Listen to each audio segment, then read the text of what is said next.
यहाँबाट सामान किनेर लिएर जाँदाखेरि उहाँलाई एउटा सरप्राइजिङ अफर छ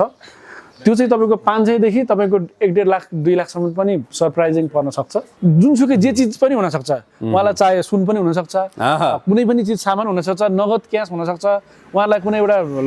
वस्त्र हुन सक्छ अथवा कुनै बेड पलङ हुन सक्छ सोफा हुन सक्छ उहाँलाई जोसुकैलाई पनि पर्न सक्छ तर त्यो हामी चाहिँ बोलाउँछौं के उहाँलाई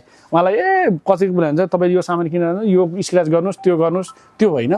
स्क्रच केही पनि गर्नु पर्दैन सिधै उहाँलाई भाग्यचिटा पर्ने हो एउटा उहाँलाई एउटा पर्ने हो त्यो चाहिँ ताकि उहाँ चाहिँ उहाँको मनमा एकदम एउटा 25 सम्म एउटा स्मरण होस् के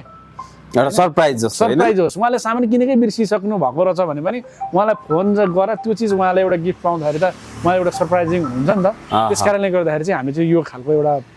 जुनसुकै ब्रान्चमा है फेरि सिरुटार ब्रान्चमा मात्रै भनेन मैले यो तपाईँ चाहे तपाईँको तल तपाईँको ठिमीमा होस् चाहे चारबाट होस् चाहे जुनसुकै ब्रान्चहरू छन् नि यहाँबाट किन्दाखेरि चाहिँ यहाँबाट सामान ल्याएर चाहिँ उहाँहरूलाई त्यो एउटा अफर पनि छ हैन